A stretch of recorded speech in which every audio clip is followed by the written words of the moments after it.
हमारे मंदिरों से, मस्जिदों से, चर्च से, गुरुद्वारे से आए दिन आवाज आती है ये, फिर भी सब सुखी क्यों नहीं है? सब समृद्ध क्यों नहीं है? सब खुशहाल क्यों नहीं है? सब फल फूल क्यों नहीं रहे हैं? सबको सच्चा चैन, सुकून, शांति, आनंद हासिल क्यों नहीं हो पा रहा है? क्यों वंचित हैं लोग? आपके प्यार उत्साह की चर्चा करने के साथ साथ मैं उस व्यक्ति की भी, मैं हालांकि किसी की मात्र झूठी प्रशंसा करने यहां नहीं आया हूं, लेकिन उस व्यक्ति की प्रशंसा किए बिना भी कैसे रहूं जिसने इतना सुंदर स्थान, कार्यक्रमों में औरों में भी जाता होगा, लेकिन धार्मिक कार्यक्रमों के लिए अपनी भावना और प्यार से ही समय समर्पित भाव से इस्तेमाल कराता रहा है। इस उन्हें भी धन्यवाद। हरि बोल। जहां से ये संदेश सारे विश्व में जा रहा है आज, शायद आपके फलने फूलने का मार्ग प्रशस्त कर दे सारी दुनिया के लोगों का। जो करोड़ों लोग मुझे इतने प्यार और श्रद्धा से सुनते हैं, उनका फलने फूलने का मार्ग प्रशस्त कर दे। एक वाक्य को लेकर के चले हैं हम, बहुत दिन से प्रवचन चल रहा है। परसों आप लोग गोरेगांव भी आए थे कि भूल करके भी यदि ना हो हमसे भूलें। खरी बोलना है, जोर से बोलो। भूल करके भी यदि ना हो हमसे भूलें, यानी गलती से भी गलती अगर ना हो हमसे, भूल करके भी यदि ना हो हमसे भूलें। सदगुरु का मार्गदर्शन, संतों का मार्गदर्शन और परमात्मा को यदि न भूलें तो जीवन में फले फूलें। इन दोनों में से कोई ना कोई अभाव रह जाता है, तभी हमारा फलना फूलना दूर हो जाता है हमसे। ये मूल हैं हमारे फलने फूलने के। वृक्ष कितना भी समृद्ध क्यों ना हो, कितना भी विशाल क्यों ना हो, लेकिन अगर उसकी मूल सुरक्षित नहीं है, यानी जड़ सुरक्षित नहीं है, वो कितने दिन फले फूलेगा कुछ कह नहीं सकते हैं। करीब बोल। अगर आप चाहो कि वृक्ष हमेशा फलता फूलता रहे तो खाली उसके पत्तों को मत सींचो मेरे प्यारे बच्चों। उसकी जड़ पर आघात मत होने देना, उसकी जड़ को कभी नष्ट मत होने देना। उसकी जड़ में अगर कहीं पर कोई नुकसान पहुंचाने की कोशिश कर रहा है, उससे बचाने की कोशिश करना। वृक्ष अवश्य ही फलेगा फूलेगा, कोई रोक नहीं सकता है। उतार चढ़ाव आएंगे जीवन में, मैं नहीं कहता नहीं आएंगे, अपने कर्मवश आएंगे। या संसार परिवर्तनशील है, यहां सब कुछ बदलता है। यहां अगर बसंत है तो कभी पतझड़ भी आ जाता है, पत्ते झड़ जाते हैं सारे के सारे। वो समृद्ध, वो खुशहाल, वो फला फूला वृक्ष एक सूखा ठूंठ बन के रह जाता है।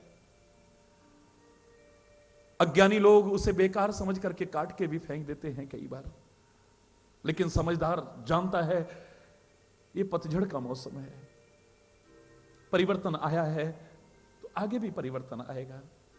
फिर मौसम बदलेगा, बसंत आएगा, फिर से नई नई कोंपलें फूटेंगी और बस अंत हो जाएगा इस नीरव का, इस उदासी का, इस गमगीनता का, और फिर से ये हरा भरा वृक्ष चहचहाट देगा, लोगों को विश्रांति का स्थान देगा। घबराते नहीं है वो। ऐसी स्थिति में न सुख में अकड़ जाना और न दुख में चारपाई पकड़ जाना। हरि बोल। सुख में फूल मत जाना और दुख में उसे भूल मत जाना। हरि बोल। लेकिन मैं दावे से कह रहा हूं, सारे विश्व के मनीषियों को मेरा खुला निमंत्रण है, सारे विश्व के विद्वानों को मेरा खुला निमंत्रण है। इस वाक्य के विरुद्ध एक शब्द भी कोई नहीं कह पाएगा। अगर आप फलना फूलना चाहते हो, इस वाक्य को अपने जीवन का आधार बना लेना। ये खाली मेरा अनुभव नहीं है, खाली मेरे साथ जुड़े उन करोड़ों लोगों का अनुभव नहीं है। ये सर्वमान्य अकाट्य सिद्धांत है, जिसे काटने की सामर्थ्य दुनिया में किसी की नहीं है। कि भूल करके भी हमसे ना हो भूलें। संत सदगुरु के मार्गदर्शन को और परमात्मा को यदि ना भूलें तो जीवन में फले फूलें, बिल्कुल चिंता करने की आवश्यकता नहीं, वो तुम्हारे साथ है। फलोगे, फूलोगे, समृद्ध रहोगे, खुशहाल रहोगे। गलती से भी गलती ना हो जाए। खुद कोशिश करना, और कोशिश करके भी अगर गलतियों से न बच पाओ तो मैंने परसों भी कहा था, प्रार्थना करते रहना, इतनी शक्ति हमें देना दाता, मन का विश्वास कमजोर होना, हम चले नेक रास्ते पे, हमसे भूल कर भी कोई भूल होना, हमसे भूले से भी कोई भूल ना हो जाए, कहीं गलती से भी कोई गलती ना हो जाए हमसे। और इसके लिए हमें नित्य अंतरात्मा में आत्मनिरीक्षण करना पड़ेगा, खोजना पड़ेगा। लोग हमें क्या समझते हैं, हमारा मन हमें क्या समझता है, लेकिन हैं क्या हम, कहां जीवन जी रहे हैं हम। कोई गलतियां तो नहीं है हमारे जीवन में, कोई विकार तो नहीं है हमारे जीवन में, कोई विकृतियां तो नहीं है हमारे जीवन में, कोई दोष तो नहीं है हमारे जीवन में। दूसरों के नजर आ जाते हैं, अपने नजर नहीं आते। दूजियां नु वेख लखां गल्लां ने बनाव दे, अपने गुनाहां उत्ते परदे पे पांव दे। सच पुछो तां ए हर एक नू मार है, किसे नाल दगाए ते किसे नाल प्यार है। मन विच होर पे होर मुंह बोल दे। हर भाषा बड़ी प्यारी लगती है, और सिंधी में भी क्या मिठास है। जय झूलेलाल, हरि बोल। कोई उसके लिए मेरे पास शब्द नहीं है, लेकिन पंजाब में मैं गया, बड़े प्यारे शब्द मिले मुझे ये। मन विच होर पे होर मुंह बोल दे, अखां मटका के पाप दूजियां दे फोल दे। अपने गुनाहां दा न किसे नू विचार है, किसे नाल दगाए ते किसे नाल प्यार है।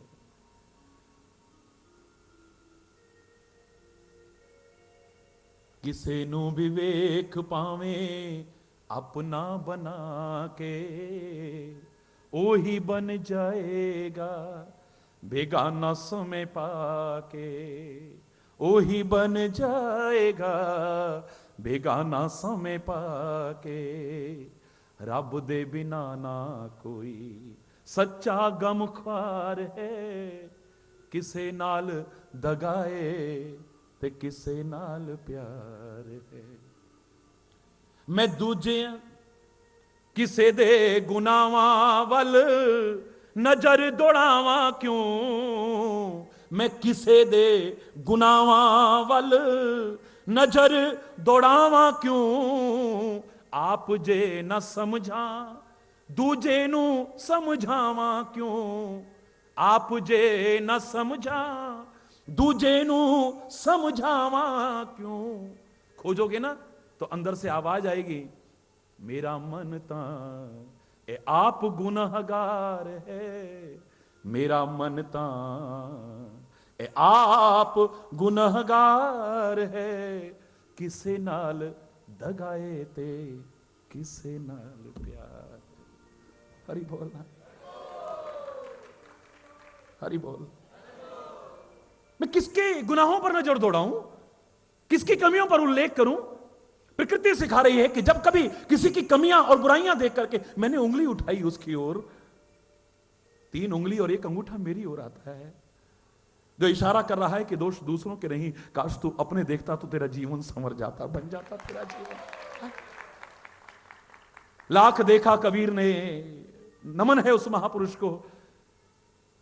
बहुत कुछ कहा सबके लिए, लेकिन आखिर में कहता है, बुरा जो देखन में चला बुरा ना मिले कोई, जो दिल खोजा आपना मुझसे बुरा ना कोई।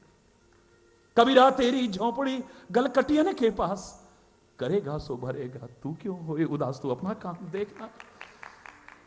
कोई अच्छा कर रहा है तो अच्छा उसका होगा, बुरा कर रहा है तो बुरा उसका होगा। तेरे को जो मिलेगा तेरे अपने जीवन से मिलेगा। तेरे भावें जो करे भला बुरा संसार, नारायण तू बैठ के अपना भवन बुहार। देख अंदर झांक, कोई कमी तो नहीं है। दूसरों की कमियां बहुत जल्दी नजर आ जाती हैं, दूसरों की गलतियां बहुत जल्दी नजर आ जाती हैं। दूसरों के दोष बहुत जल्दी नजर आ जाते हैं, पर अपने नजर नहीं आते हैं। हरि बोलना। आ भी जाएं तो हम उन्हें नजरअंदाज करने की कोशिश करते हैं। किसी ने कहा, ये शराब क्यों पीते हो? हम रोज थोड़ी पीते हैं। वो तो कभी खुशी हुई तो ले लिया, कभी कोई गम हो गया, मूड खराब हुआ तब ले लिया। हम कोई शराबी थोड़ी ना है। हरि बोलना।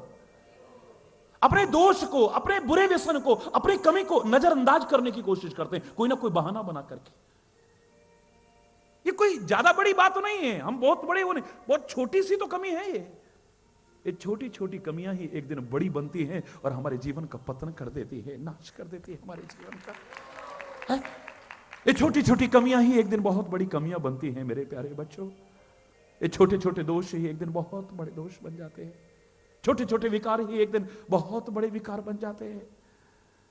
छोटी छोटी बुराइयां ही एक दिन बहुत बड़ी बुराइयां बन जाती हैं। और घर में जो छोटी छोटी बातें जिन्हें नजरअंदाज करते हो, ध्यान देना, ये छोटी छोटी बातें ही एक दिन बहुत बड़ी बातें बन जाती हैं और आपके घर को तोड़ देती हैं, बिखेर देती हैं, प्यार और सद्भाव खत्म कर देती हैं। इन्हें छोटा मत समझो। कुछ चीजें हैं, इन्हें छोटा मत समझना कभी। छोटी सी चिंगारी तो बची है, सारी आग बुझ गई है। आग को कभी छोटा मत समझना। छोटी सी चिंगारी भी सब कुछ जला के खाक कर सकती है मेरे प्यारे बच्चों। छोटी सी चिंगारी भी। आग को कभी छोटा मत समझो, रोग को कभी छोटा मत समझो, नजरअंदाज मत करो। छोटी सी फुंसी भी हुई है, छोटी सी फुंसी भी, उसका उपचार करो। कहीं वो नासूर बन के हमारे जीवन को लेने वाली ना बन जाए। नजरअंदाज मत करो छोटे से रोग को भी। रोग कोई छोटा नहीं होता है। अग्नि, जोर से बोलो ना, छोटी, जोर से बोलो, नहीं होती है। व्यसन कोई छोटा, जोर से बोलो, नहीं होता है। माता पिता छोटे, जननी जन्मभूमिश्च स्वर्गादपि गरीयसी। मां और मातृभूमि को स्वर्ग से बढ़कर के भी कह दी जाए तो कोई अतिशयोक्ति नहीं है। अगर मैं कह दूं कि ए मां, तेरी सूरत से अलग भगवान की सूरत क्या होगी, उसको नहीं देखा हमने कभी और उसकी भी जरूरत क्या होगी, अगर यह भी कह दूं तो कोई अतिशयोक्ति नहीं है। इन्हें छोटा मत समझो।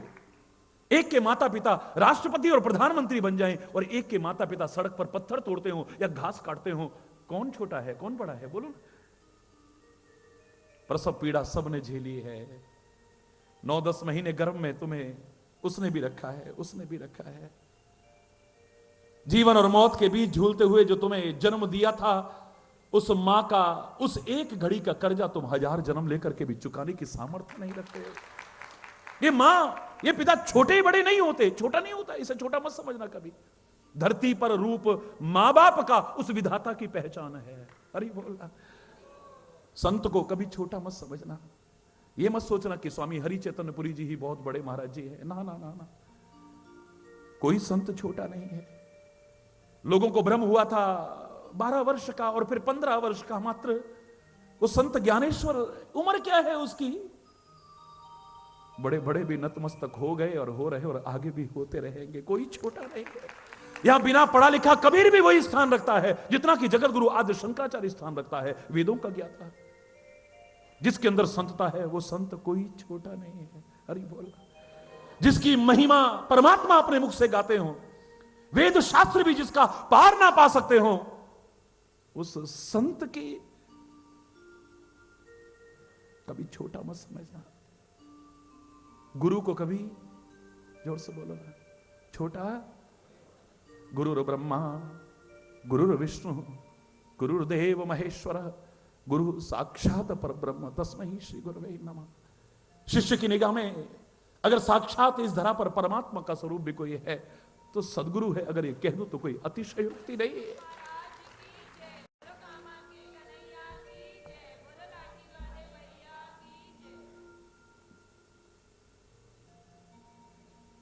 शिष्य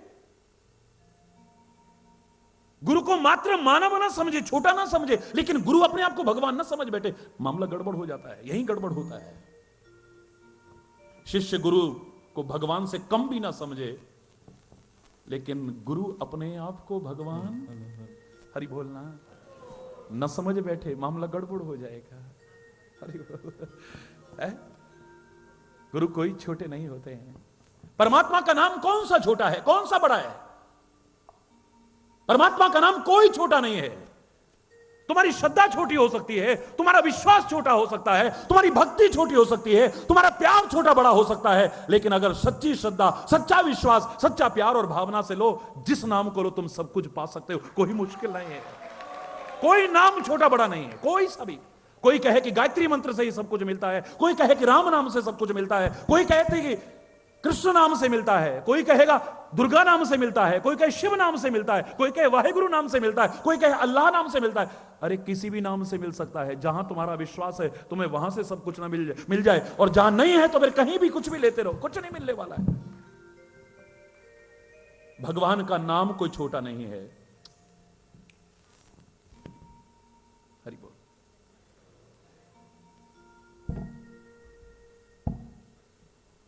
उसको वहीं लगा। भगवान का नाम छोटा बड़ा नहीं।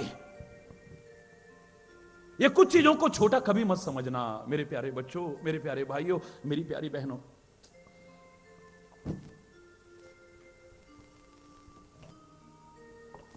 बिल्कुल ठीक इसी तरह से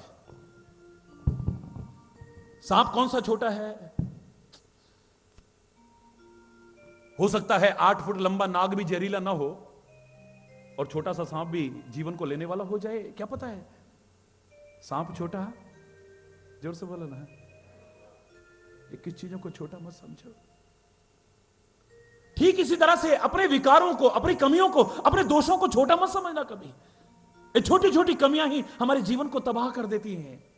छोटी छोटी गलतियां ही हमारे घर को बर्बाद कर देती हैं, हमारी शांति को बर्बाद कर देती हैं, हमें सच्चे चैन, सच्चे सुकून और सच्ची शांति से परे कर देती हैं। विचार करते रहिएगा। नजरअंदाज मत करना इन्हें, मत करना नजरअंदाज। न समझ आए तो अपने इतिहास को उठा करके देखना।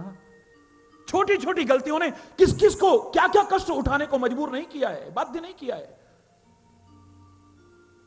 छोटी छोटी गलतियां कही जाने वाली ने, चाहे वो गलतियां जानबूझ के की हो, चाहे वो गलतियां अनजाने में हो गई हो।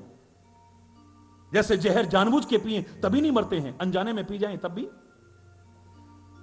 जीवन लेता है। हरि बोलना। आग में हाथ जानबूझ के डाले तभी नहीं जलते हैं, अनजाने में डल जाए तब भी। पारस और लोहे का स्पर्श जानबूझ के करें तभी सोना नहीं बनता है, अनजाने में हो जाए तब भी बनता है। बिल्कुल ठीक ऐसे ही गलतियां चाहे जानबूझ के करना, चाहे अनजाने में हो जाए, हमको मजबूर होकर के उसका फल भोगने को बाध्य होना पड़ता, बच नहीं सकते हैं। महाराजा दशरथ ने कौन सा जानबूझ के गलती की थी? बहुत विस्तार से परसों मैंने बताया आपको। अनजाने में तीर चला था, उन्हें क्या मालूम कि श्रवण कुमार पानी भर रहा है। कान में आवाज आई, लगता है किसी जानवर के जल पीने की या स्नान करने की आवाज। उसे नहीं मालूम था कि लोटा डाला गया है और ऐसे पानी भरा जा रहा है। कान से आवाज सुनकर के शब्द भेदी वाण चलाने की सामर्थ्य रखने वाले दशरथ ने अनजाने में तीर चला दिया था। श्रवण कुमार की मौत हुई जिस तीर से, विस्तार में काफी बता चुका हूं और आप भी जानते हो, ज्यादा बताने की जरूरत नहीं है। महाराजा दशरथ से जानबूझ के ऐसी गलती की कोई कल्पना भी नहीं कर सकता है और उम्मीद भी नहीं कर सकता है। और ये गलतियां हम भी करते हैं। हम भी कान से शब्द सुन करके इस जवान से तीर चलाना शुरू करते हैं। उसने हमारे लिए ऐसा कहा, जानने की भी कोशिश नहीं करते हैं। हम शब्द भेदी वाण छोड़ते हैं। हम उन वाणों का घाव हो सकता है एक बार भर जाए, लेकिन हम नहीं जानते कि हमारी जवान से चला हुआ तीर का घाव तो भरता भी नहीं है, जिस पर हम छोड़ते हैं सारा जीवन बेचारा। हरि बोल। ऐसे ऐसे तीर चलाते हैं, ऐसे ऐसे तीर। श्राप मिला था कि तूने जैसे आज अपने जिगर के टुकड़े की याद में तड़फते तड़फते हमें प्राण छोड़ने को मजबूर किया है ना, ए दशरथ। एक दिन आएगा, हम श्राप देते हैं कि तू भी अपने बेटों की याद में तड़फते तड़फते तड़फते तड़फते अपने प्राणों को त्यागेगा। कर्म करते समय पता नहीं चलता है और उसके बाद भी कई बार हम भूल जाते हैं। महाराज दशरथ भूल गए थे, मुझसे ऐसी गलती हुई थी और श्राप भी मिला था। जब राम की याद में तड़पते तड़पते अपने प्राणों को त्याग रहे थे और कोई बेटा नजदीक नहीं था, रामायण में तुलसी कहते उस समय याद आई, तापस अंध शाप सुधियाई, तापस अंध शाप सुधियाई। उस अंधे तपस्वी के श्राप की बात आज याद आ रही है। एक वो दिन था कि मैंने उसके बेटे को मारा था अनजाने में, और उसको याद करते करते उन्होंने प्राण त्यागे थे और कहा था कि एक दिन तू भी अपने बेटे की याद में तड़पते तड़पते प्राण त्यागेगा। अपने कर्म का फल आज मुझे भोगना पड़ रहा है। अरे राम जगत पिता जिसका बेटा बनकर के आया हो, वो महाराजा दशरथ को मामूली चीज नहीं है, पर जानबूझ के नहीं, अनजाने में उनसे भी गलती हुई, उन्हें कर्मों का फल भोगना पड़ा, अपनी गलती का फल भोगना पड़ा। हम गलतियां करेंगे तो क्या फल नहीं भोगेंगे? विचार करो। है बेटे की बात छोड़िए, भगवान जिसका बेटा बनकर के आया हो, जगत पिता बेटा बनकर के आया, बात छोड़िए उसकी। अरे उसकी अर्धांगिनी सीता से भी अगर गलती होती है, ये मत सोचना कि कर्म का फल भोगना नहीं पड़ेगा। मैंने कहा था कि भगवान श्री राम सामने हैं और सीता का ध्यान कहां जा रहा है? हिरण की ओर जा रहा है। शास्त्रों ने कहा था ये मन वचन और कर्म से 10 तरह के अपराध होते हैं हमसे, 10 तरह की गलतियां होती हैं हमसे, और जिसने इस 10 को हरा है उसी के जीवन में दशहरा आता है, यानी विजयदशमी का पर्व आता है। जीतता है वो जीवन के दाव को, कभी हार के नहीं जाता है। जिसकी आंखें कभी गलत नहीं देखती हैं, जिसके कान कभी गलत नहीं सुनते हैं, जिसकी नासिका कभी गलत नहीं सूंघती है, जिसकी जबान कभी गलत नहीं बोलती है, जिसका मुख गलत चीज नहीं खाता है कभी, जिसके हाथ कभी गलत कर्म नहीं करते हैं, जिसके पैर कभी गलत जगह लेकर के नहीं जाते हैं, जिनका मन और मस्तिष्क कभी गलत चिंतन नहीं करता है, ऐसे राम जैसे दिव्य आत्माओं के जीवन में ही विजयदशमी पर्व आता है, दशहरे का पर्व आता है, क्योंकि 10 अपराधों को हरा है इन्होंने। दशहरा यानी 10 को जिसने हरा है उसके जीवन में विजयदशमी पर्व। हारेगा नहीं वो जीवन के दाव को, जीता ही जीता जाएगा हमेशा। हमसे गलतियां हो जाती हैं, पता नहीं किस किस अंग से क्या क्या गलती हो जाती है। अरे सीता जी ने राम सामने है और हिरण की तरफ देखा तो मन में हिंसा का भाव आ गया। देखो आप, ये दुनिया के आकर्षण कब किसको खींच लें अपनी तरफ कुछ नहीं कह सकते हो। परम आकर्षण सामने बैठा है और ध्यान जा रहा है नकली हिरण की, मायावी हिरण की तरफ। और आंखें जब आकर्षित होती हैं तो मन में उसको पाने की चाह आ जाती है, और जब ये चाह कैसे भी पाने की हो जाती है तो कर्म अकर्म और विकर्म का विचार भी हमें नहीं रहता है, अनर्थ भी कर बैठते हैं। धन पाओ बुरी बात नहीं है, पर जैसे तैसे पाना है, जब ये भाव आ जाता है तो फिर तुम अनर्थ भी करते हो। हरि बोल। मान सम्मान पाओ, मेरा कोई विरोध नहीं है, तुम्हारी इज्जत हो, सारी दुनिया में तुम्हारी इज्जत हो, लेकिन जैसे भी मुझे इज्जत पानी है, जैसे तैसे मुझे अपना सम्मान बरकरार रखना है, जब ये मन में भाव आ जाए तो ढोंग करोगे, पाखंड करोगे और पता नहीं क्या क्या अनर्थ न कर बैठो, कोई पता नहीं है। जैसे तैसे जब किसी को पाने का भाव आता है, जैसे भी anyhow I have to, जैसे भी मुझे पाना है ये, बस ये मन में भाव आते ही हम गलत भी कर बैठते हैं। हरि बोल। विचार करके देखिएगा, मन में आया है कि इस हिरण की खाल काश मुझे मिल जाती, ऐसा तो कहीं देखा नहीं, सुना नहीं, पढ़ा नहीं हिरण, वाओ।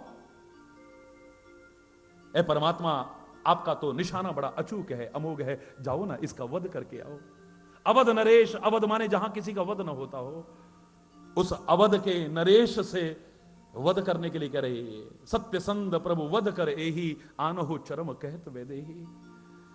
ऐ परमात्मा, इसका वध करके इसकी खाल को लेकर के आओ, अपने से दूर करती है। और मैंने आपसे कहा था कि भगवान हमें सीता को माध्यम बना करके सिखाते हैं कि ऐ संसार के जीव, मुझे दूर करके तू सोने की खाल भी पाना चाहे, मैं तेरे को सोने की लंका में पहुंचा दूं, लेकिन मुझे दूर करके तू सुखी हो पाएगा, मुझे नहीं लगता है। दुखों की अपार गर्त में पड़ जाएगा तू। ये जरा सी गलती, सोने की खाल तो क्या, मैं सोने की लंका में पहुंचा दूं तेरे को, लेकिन मुझसे दूर होकर के। हर कोई कहता है हरि आ जाओ एक बार, हरि आ जाओ। मेरे बच्चे कितना प्यारा बोल रहे थे, आपकी भावनाओं पर कुर्बान ये हरि चैतन्य कुर्बान होता है। हरि आ जाओ एक बार। हरि दूर नहीं है हमसे, लेकिन हमारी भावनाएं हैं। वो अप्राप्त नहीं है, हमें नित्य प्राप्त है। अगर वो हमारे पास ना होता, हम बोल नहीं रहे होते, हम देख ना रहे होते, सुन ना रहे होते, चल ना रहे होते, सोच ना रहे होते, कुछ भी ना कर रहे होते। वो गया कहां से है जो आएगा? गया है कहीं से।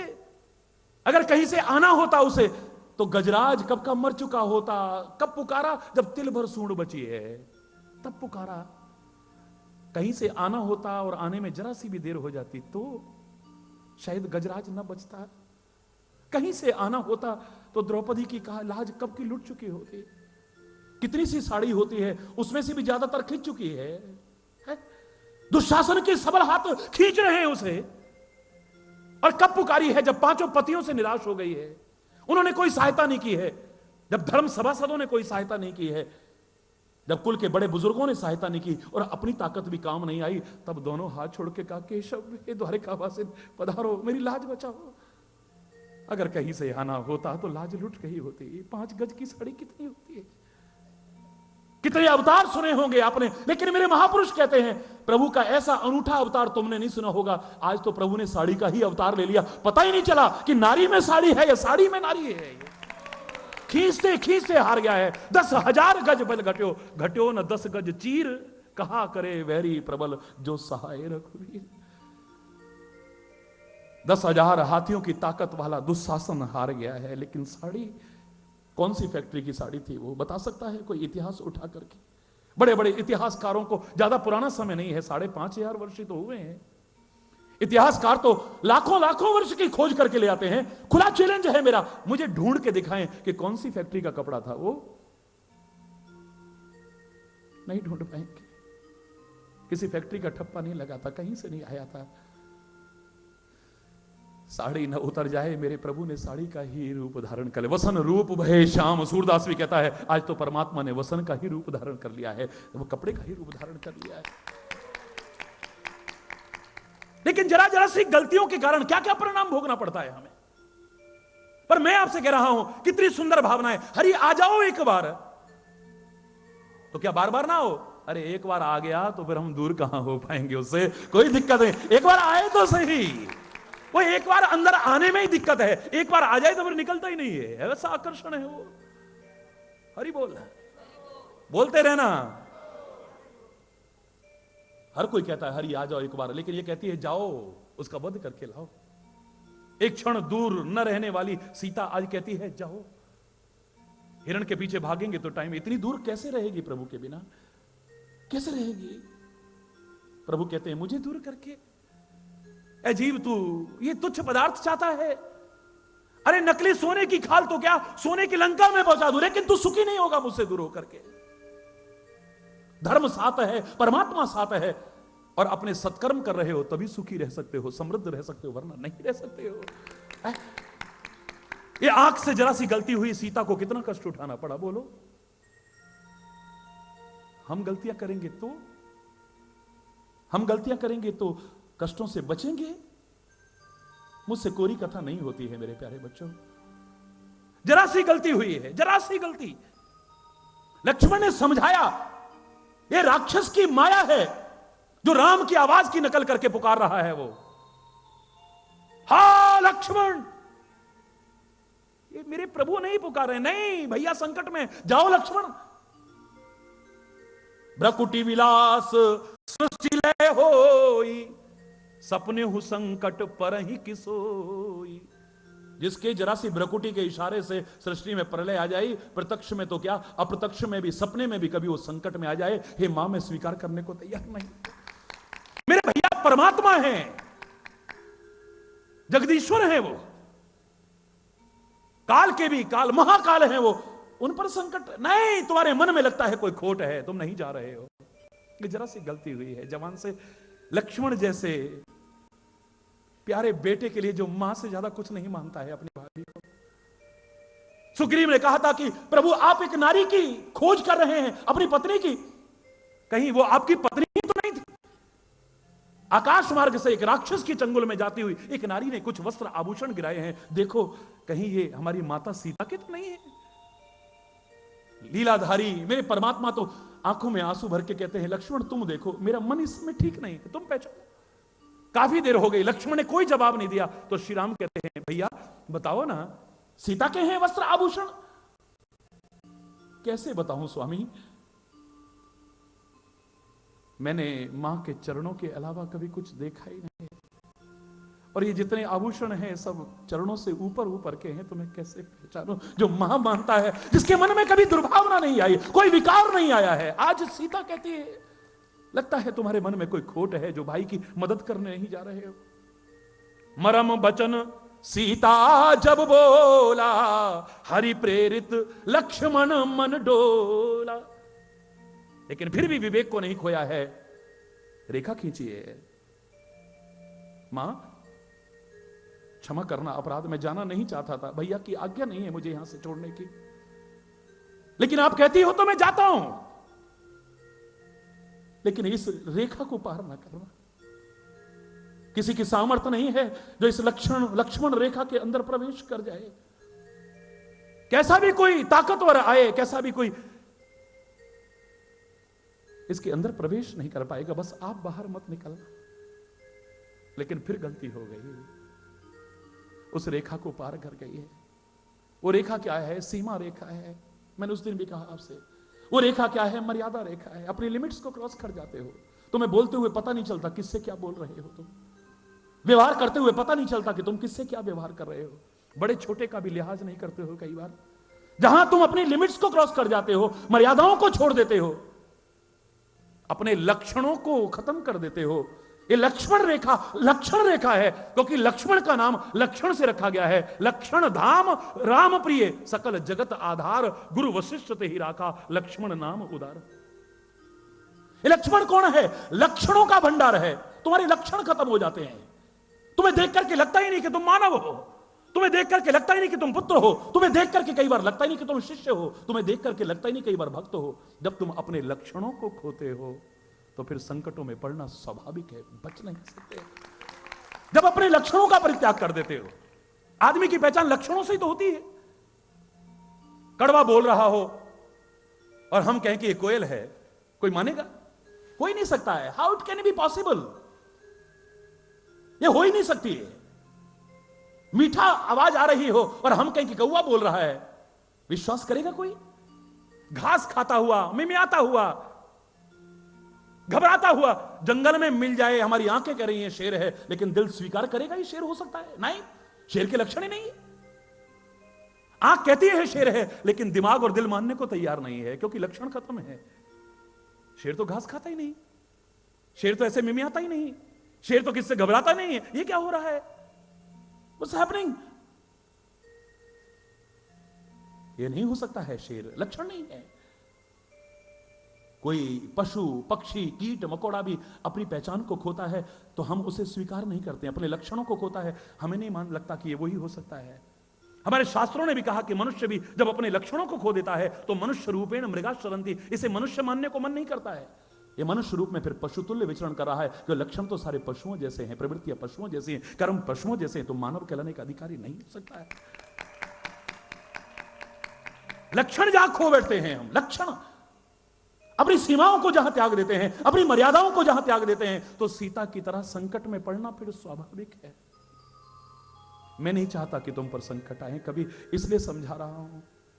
तुम्हारा लाठी वाला होने के, भैया होने के नाते सारे विश्व के मेरे प्यारे प्यारे बच्चों, मेरे भाइयों, मेरी बहनों, समझा रहा हूं, अपना समझ करके कह रहा हूं। जब ऐसो से गलतियां हुई, उनका परिणाम उन्हें ये भोगना पड़ा। अगर हम गलतियां करेंगे तो कैसे बच जाएंगे? विचार कर लेना। भीष्म पितामह कितना आदर्श है, कितना महान है, लेकिन गलती हो गई है। सब कुछ सही है, लेकिन साथ कौरवों का निभा रहा है, साथ अधर्म का निभा रहा है।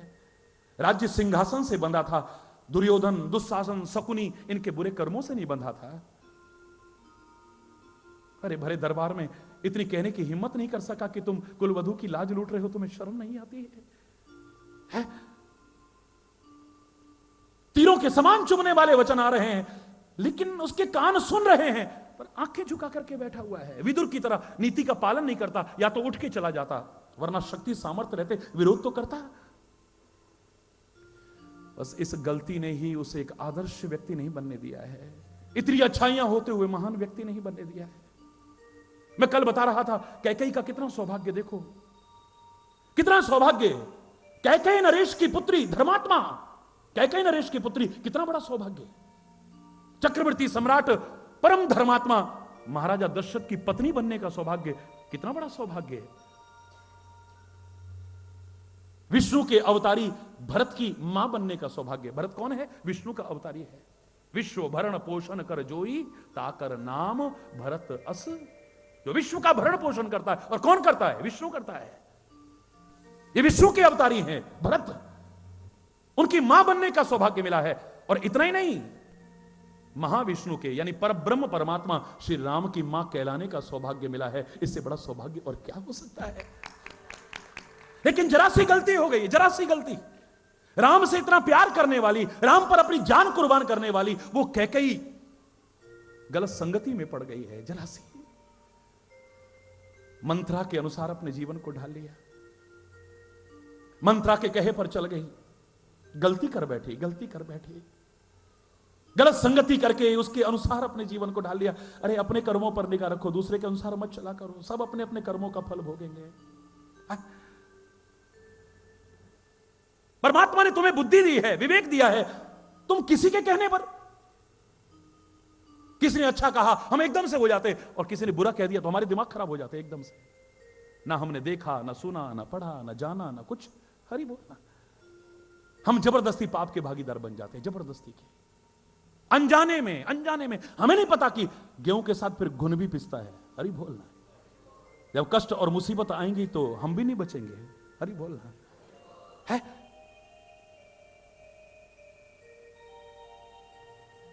मंत्रा जिसको लालच आ गया है कि अगर मैं ऐसा कर दूंगी, कैकेयी के पुत्र को राजा बनवा दूंगी, पता नहीं मुझे क्या मिल जाएगा, बस इस लालच में उसकी मति को भ्रष्ट कर देती है। इतनी अच्छी मति वाली जब गलत संगति करे, शुरू में उस पर असर नहीं पड़ा, लेकिन धीरे धीरे गलत संगति का असर जरूर पड़ेगा। हरि चैतन्य करो संगति सज्जन की मेरे भाई, कर संगति दुर्जन की बाबरे, शुभ गति काहू ना पाई। कर संगति केले की स्वाति, बन कपूर है जाती। सीप की कर संगति बन मोती, अच्छी कीमत पाती। और वही स्वाति नक्षत्र की बूंद, वह यदि संगति कर ले सर्प की, प्राण हर विष बन जाई। हरि चैतन्य करो संगति सज्जन की मेरे भाई। गलत साथ मत करो। अरे तुम तो क्या, जिन देवताओं की तुम पूजा करते हो, और हमारी भारतीय संस्कृति में अग्नि से ज्यादा प्रधान देवता कौन हो सकता है? हम उसे प्रधान देव मानते हैं, अग्निदेव को। जहां वो हमें बहुत कुछ देता है, वहां पर ये प्रेरणा भी दे रहा है, अग्नि की लौ हमेशा ऊपर की ओर रहेगी। हरि बोल। दीपक का हम पूजन करते हैं देवता मान के, दीप देव कहते हैं उसे, क्योंकि दीपक की लौ भी हमेशा ऊपर की ओर रहती है, अग्नि की शिखा भी हमेशा ऊपर की ओर रहती है। ये दोनों सिखा रहे थे, अरे मेरे प्यारे बच्चों, ऐ दुनिया के लोगों, हमारी तरह अपने जीवन को ऊंचा उठाना, इसे नीचे गिराने की कोशिश मत। इतना प्रधान मानते हैं उसे। लेकिन मैं क्षमा चाहते हुए कहूंगा कि जब इन देवताओं ने भी गलत संगति की, इनको क्या दुष्परिणाम भोगना पड़ा। अग्निदेव यज्ञ वेदी का साथ करते हैं, इनका कितना मान सम्मान है, कितनी पूजा है इनकी, बोलो। चूल्हे का साथ करते हैं, मान सम्मान और तरह का हो गया है। कूड़े के ढेर का साथ करें तो हरि बोल, कोई हाथ जोड़ेगा? अग्निदेव वहां भी हैं, कूड़े के ढेर को जला रहे हैं, इस समय वही अग्निदेव हैं। मुर्दे को जला रहे हैं, वही अग्निदेव हैं। गंदगी को जला रहे हैं, वही अग्निदेव हैं। यहां तक कि लोहार की भट्टी में जब होते हैं, लोहा उसमें डाला जाता है, लोहा नहीं पिटता है। कौन पिटता है? उस लोहे का साथ करके, अनुपयोगी लोहे का साथ, उपयोगी नहीं, अब अनुपयोगी हो चुका है, नुकीलापन खत्म हो चुका है उसका। अनुपयोगी लोहे का साथ करके ये कब तक पिटाई होती है? घन और हथौड़े से, जब तक उसमें आग रहती है। जब आग खत्म हो जाती है, कोई पीटता है उस लोहे को? क्या लग रहा है, अग्निदेव पिट रहे हैं या लोहा पिट रहा है? बोलो। जिन अग्निदेव की हम पूजा करते हैं, क्षमा चाहते हुए कहूंगा, उनको पिटते देखा है हमने, और खाली पिटते नहीं देखा है। जब बीड़ी और सिगरेट का साथ करते हैं, बीड़ी सिगरेट पीने वाला जब आखिरी कष्ट लेता है, उन्हें नीचे फेंकता है, उस समय सिगरेट और बीड़ी को नहीं बुझाता है, उसमें जो आग है उसको बुझाता है, अपने जूतों से रोनता है। जब अग्निदेव के साथ यह हालत हो सकती है, तुम गलत संगति करोगे तो तुम्हारा क्या होगा? सोचो जरा, है? कितने सौभाग्य हैं कैकेयी के। लेकिन गलत संगति की है तो सौभाग्य भी गया और सुहाग भी गया। हरि बोल। ना सुहाग बचा ना सौभाग्य बचा है, सब खत्म हो गया, सब खत्म। जब इनके साथ ऐसा हुआ, हम गलतियां करेंगे तो? कलयुग का हमारा पहला नरेश कौन था बताइए? पहला नरेश कौन था? जब कलयुग प्रारंभ हुआ है, पहला राजा कौन था इस धरा का? राजा परीक्षित। उसके समय में कलयुग प्रारंभ हुआ है, महाराजा परीक्षित के सामने शुरू हुआ है। परम धर्मात्मा महान नरेश महाराजा परीक्षित का भागवत की कथा, जिनकी वजह से आज हमारे सामने है। जंगल में शिकार खेलने गए, प्यास लगी, खोजते खोजते एक आश्रम और कुटिया में पहुंच गए हैं। लेकिन जब आध्यात्मिक क्षेत्र में प्रवेश करो तो इस ईगो को खत्म करके जाओ, अपनी अकड़ को खत्म करके जाओ। राजाओं के राजा महाराजाओं के महाराजा भी जिस दरबार में आके झुकते हो, उस दरबार में अगर अकड़ लेके आओगे तो कुछ भी लेकर के नहीं जाओगे। मन में अकड़ है कि मैं राजा हूं, मेरा सम्मान नहीं हुआ है क्योंकि ऋषि आंखें बंद करके ध्यान मग्न थे, मेरा सत्कार नहीं हुआ। इतना बड़ा राजा आया है यहां पर कुटिया में, आश्रम में, हमारी तो पूछ ही नहीं हुई, मेरी कदर नहीं हुई। मैं कई बार कहता हूं, बहुत से लोग कहते हैं ना हमारी तो वहां पे पूछ ही नहीं हुई। अरे भगवान ने तेरी पूछ बनाई नहीं, वरना तेरी क्या हालत होती मालूम है तेरे को? अरे जानवर से इंसान बनाया तेरे को, बिना पूछ का बनाया, और तू पूछ के चक्कर में पड़ा है। जो भी पूछ के चक्कर में पड़ा है ना, अरे दूसरों को सम्मान दो, तुम्हें सम्मान अपने आप मिलेगा। दूसरों को प्यार दो, तुम्हें प्यार अपने आप मिलेगा। दूसरों के साथ मैत्रीपूर्ण व्यवहार करो, तुम्हें मित्रता अपने आप मिलेगी। पूछ नहीं हुई हमारी। अगर तेरी पूछ होगी तो पता नहीं तू क्या बनेगा। हरि बोलना, जोर से बोलो ना। और जितनी पूछ होती जाती है ना, उतनी ही दिमाग खराब होते जाते, खोपड़ी खराब होती जाती है। बस यही हो गया है। महाराजा परीक्षित परम धर्मात्मा होते हुए भी मन में आ गया कि मैं चक्रवर्ती सम्राट। अरे चाहे भी जो हो, चाहे ऋषि है, मुनि है, संत है, प्रजाजन है, सारे मेरी प्रजा हैं, मेरा सत्कार करना चाहिए था। कोई बात नहीं है। आवाज लगाई, ऋषि प्रणाम, हमें प्यास लगी है। ऋषि तो ध्यान मग्न थे। अब लगा कि अच्छा ढोंगी पाखंडी नाटक करता है, बुद्धि खराब होती गई। ये दोनों कॉम्प्लेक्स बड़े खराब हैं, याद रखना। सब कुछ बर्बाद कर देते, चाहे सुपीरियरिटी कॉम्प्लेक्स आ जाए, चाहे इंफीरियरिटी कॉम्प्लेक्स आ जाए। अपने आप को जहां तुम सुपीरियर समझने लग जाते हो, अभिमान में अकड़ जाते हो, और जहां इंफीरियर समझने लगते हो, हीन भावना तुम्हारे अंदर पनप जाती है, तुम जीवन में आगे बढ़ने से वंचित रह जाते हो, कहीं भी नहीं बढ़ पाओगे तुम। ना हीन समझो, ना अपने आप को महान समझो। हरि बोलना। महान तो मेरा प्रभु है ना। जोर से बोला, एक बार और जोर से बोला। तू महान कहां से है? महान तो तेरा हरि है ना, महान तो तेरा सदगुरु है ना, महान तो तेरा देश है ना, मेरा भारत महान। अब ये बात अलग है कि आप लोगों से गड़बड़ हो रही है, तभी तो सुनने को मिलता है 100 में से 99 बेईमान, फिर भी मेरा भारत। हरि बोलना, जोर से बोल। क्षमा चाहते हुए कहना पड़ेगा, वो कमियां हमारे अंदर है, हमारे देश में नहीं है। वरना सारे जहां से अच्छा हिंदोस्तां हमारा, ये कहने में गर्व होता था, हो रहा है और आगे भी होता रहेगा, जो भारत मां के प्रति प्यार रखते हैं। महान तो भारत माता है, महान तो भारत की संस्कृति है, जिससे तू दूर होता जा रहा है। मूर्ख होकर के वेस्टर्न कल्चर का अनुसरण कर रहा है, ये महान है, तू नहीं। और तू हीन भी नहीं है, क्योंकि इसी महान की तो औलाद है तू, उस परमात्मा की औलाद है तू, अपने सदगुरु का, उस महान सदगुरु का शिष्य है तू। हरि बोल। संतों का कृपा पात्र है तू, भारत मां की प्यारी औलाद है तू। तो हीन भी नहीं हो सकता है। महानता के अभिमान में मत करना और हीनता की भावना से मत जकड़ना, फिर देख तू जीवन में कहां से कहां पहुंचता है। हरि बोल। मेरा अपमान, मेरा तिरस्कार, मैं आवाज दे रहा हूं और तेरे कान बहरे हो गए, ढोंगी पाखंडी। अभी देखता हूं नाटक कर रहा है या क्या कर रहा है। एक सर्प मरा हुआ पड़ा था, उठाया तीर से ऐसे और गले में डाल दिया है। सुनते हो ना कथा? ऋषि का ध्यान फिर भी नहीं टूटा है। ऋषि कुमार वहां पर देख रहे थे, नदी के किनारे इस ऋषि का बेटा वहां पर खड़ा हुआ है। उन्होंने दौड़ करके कहा, तुम्हारे पिता का अपमान हो रहा है, तुम्हारे पिता का तिरस्कार हो रहा है। राजा परीक्षित उनका निरादर कर रहे हैं। राजा परीक्षित का इतना दुस्साहस, इतनी हिम्मत, शाप देता है कि जा तूने मरा हुआ नाग मेरे पिता के गले में डाला है ना, मेरे पिता तुझे क्षमा कर सकते हैं, लेकिन पिता का ये सपूत तेरे को क्षमा नहीं करेगा, अपने पिता का निरादर बर्दाश्त नहीं कर सकता है। 7 दिन के अंदर अंदर तेरी मौत हो जाएगी, और वो भी तक्षक नाग के काटने पर। इतना बड़ा श्राप काहे के बल पर मिला? जरा सी गलती के बल पर ना। ऐसे महान लोगों ने जरा जरा सी गलतियां की, ये परिणाम हुआ। हम गलतियां करेंगे तो क्या भोगना पड़ेगा, विचार करो। अरे छोड़ो इन्हें, ये तो सारी दुनिया के उदाहरण हैं। साक्षात परमात्मा का पुत्र बनने का जिसे सौभाग्य मिला हो, साक्षात परमात्मा का पुत्र बनने का, परमात्मा श्री कृष्ण का पुत्र बनने का सौभाग्य अनेकों को मिला है। उनमें से एक सांब भी है, जामवंत की पुत्री का बेटा। जामवंत ने अपनी पुत्री का अनेक दिन जब युद्ध हुआ है उस मणि के चक्कर में, तो अपनी बेटी का विवाह भगवान श्री कृष्ण के साथ में किया था, और उससे जो संतान पैदा हुई उसका नाम रखा गया सांब। क्या रखा गया? जोर से बोलो ना, अरे और जोर से बोलो ना। भगवान कृष्ण का पुत्र जिसे बनने का सौभाग्य मिला हो, मामूली बात तो नहीं होगी ना, बोलो ना है? लेकिन जवानी, जोश में होश खो बैठे ये लोग।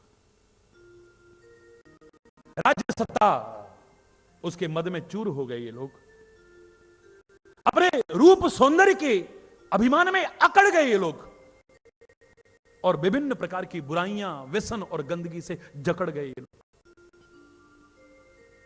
द्वारिकाधीश के बेटे एक दिन शाम को घूमने निकलते हैं, तो पता चला द्वारिका के पास अनेक ऋषि मुनि आए हैं, और कोई सामान्य ऋषि मुनि नहीं, जिनमें विश्वामित्र भी हैं, जिनमें अत्रि भी हैं, जिनमें सनकादिक ऋषि भी हैं, जिनमें वशिष्ठ भी हैं, सौनकादिक ऋषि भी हैं, बड़े बड़े ऋषि मुनि और दुर्वासा ऋषि भी हैं। हरि बोल।